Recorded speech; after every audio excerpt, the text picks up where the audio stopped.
BJP প্রার্থীর সামনে জল কষ্টের কথা বলতে গিয়ে কান্নায় ভেঙে পড়ল এক বৃদ্ধ। উদ্বোধন যখন হয়েছিল তখন পেয়েছিলাম মিষ্টি জলের স্বাদ, আর এখন দূষিত জল পান করতে হচ্ছে। নির্বাচনী প্রচারে বিজেপি প্রার্থীকে সামনে পেয়ে কষ্টের কথা বলতে গিয়ে কান্নায় ভেঙে পড়ল এক বৃদ্ধ। সপ্তাহের প্রথম দিন অর্থাৎ সোমবার জামুরিয়া বিধানসভা কেন্দ্রের বিজেপি প্রার্থী বিজন মুখার্জি তার প্রতিদিনের মতো নির্বাচনী প্রচারে বের হন। প্রথমে দিন জামুরিয়া বিধানসভা এলাকায় শাকির কুমারডিহি গ্রামের দুর্গা মন্দিরে পুজো দিয়ে বারুল এলাকায় নির্বাচনী প্রচার হয়। তারপর প্রার্থী পৌঁছয় পাথরচূড়ের গ্রামে। মানুষের বাড়িতে বাড়িতে গিয়ে তাদের অভাব অভিযোগ শোনার পাশাপাশি নিজে যেহেতু চিকিৎসক, তাই সাধারণ মানুষজনের স্বাস্থ্যের খোঁজ নেয়। তার মাঝে দেখা যায় প্রার্থী বিজন মুখার্জিকে সামনে পেয়ে এক বৃদ্ধ হঠাৎই কেঁদে ফেললেন। পরে বৃদ্ধর কান্নার কারণ জানতে চাওয়ায় তিনি জানান, আমি পাথরচূড় গ্রামের বাসিন্দা, নাম লক্ষণ মণ্ডল।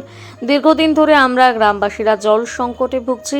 সামনেই অজয় নদী রয়েছে। পাম্প হাউস যখন উদ্বোধন হয় তখন আমরা মিষ্টি জলের স্বাদ পেয়েছিলাম, কিন্তু আজ জলের সংকট যেমন রয়েছে তার পাশাপাশি দূষিত জল বাধ্য হয়ে পান করতে হচ্ছে। সমস্যা বলতে আমরা যে জলটা খেয়েছি সেই জলটা এখন খেতে পাচ্ছি না, এখন দূষণ। অথচ এই জলটা ছিল মিষ্টি জল। যখন উদ্বোধন হয় তখন এই মিষ্টি জলের আমরা চিহ্ন পেয়েছিলাম, আর এখন আসছে দূষণ জল। এই দূষণটাকে এই সরকার বন্ধ করতে পারে না?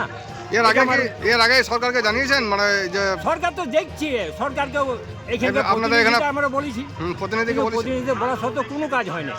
বিডিওকেও জানানো হয়েছে, কিন্তু এইখানকার জল যদি তার পাতাগুলো নদী থেকে হাঁটাই দিতে পারে পুলিশ প্রশাসন দিয়ে, তাহলে কাজ হয়। কিন্তু বালি তুলি শেষ করে দিচ্ছে আর তার পাতা দিয়ে মতো জলটাকে দূষণ করছে। এই জায়গাটার নাম পাথরচূড়। ওই জলের কষ্টটা আমি দূর করার জন্যই বললাম, আর কিছু বলিনি। কি বলছে ডাক্তার? উনি তো বললেন যে আমি যদি ক্ষমতায় আসি আমি প্রথম এই জল কষ্ট আমি দূর করবো। উনি কথা দিলেন, তবে আমরাও চাইছি উনি যেমন ক্ষমতায় আসেন আর জল কষ্ট যেমন আমাদের দূর হয়। আপনার নাম পরিচয়? আমার নাম লক্ষণ মণ্ডল। দেখুন, গ্রামবাসীরা খুবই সহজ সরল মানুষ। তারা প্রকৃতির কোলে প্রকৃতির সঙ্গে থাকতে পছন্দ করে।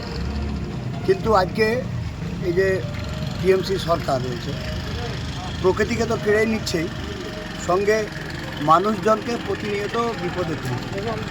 আর তার সবচেয়ে বড় উদাহরণ হচ্ছে আমাদের এই গ্রামের মানুষের প্রচণ্ড জলকষ্ট, এবং আমাদের টিএমসির নেতারা বড় বড় পাইপলাইনের মাধ্যমে সেই জলকে অন্যত্র নিয়ে যাওয়ার বন্দোবস্ত করছেন। গ্রামের মানুষ যদি এর প্রতিবাদ জানাচ্ছে, তাদেরকে কিন্তু পুলিশ দিয়ে কেস করিয়ে দিচ্ছেন এবং তাদেরকে হয়রান করছেন, ভয় দেখাচ্ছেন। তো তাদেরকে এটুকু বলছেন যে অন্য কোনো কিছু যদি করিস বা তোরা যদি প্রতিবাদ করিস তাহলে কিন্তু তোদের কোনো নিস্তার নেই। আজ সেই জন্য গ্রামবাসীরা একটা নীরব প্রতিবাদের মধ্যে দিয়ে রয়েছে। কিন্তু আজ যখন আমরা এই গ্রামে ঢুকলাম ভারতীয় জনতা পার্টি প্রচারে, তাদের যে বাঁধ ভাঙা আপনার আনন্দ, যে হ্যাঁ এই বিজেপি কিছু করতে পারে, এই বিজেপি কিছু পাল্টাতে পারে, তো তাদের সেই আনন্দের বহিঃপ্রকাশের মধ্যে দিয়ে এটা বোঝা গেল জামুরিয়া বিধানসভাবাসী এবারে কিন্তু পরিবর্তন চাইছে। তাই পাল্টানো দরকার বিজেপি সরকার।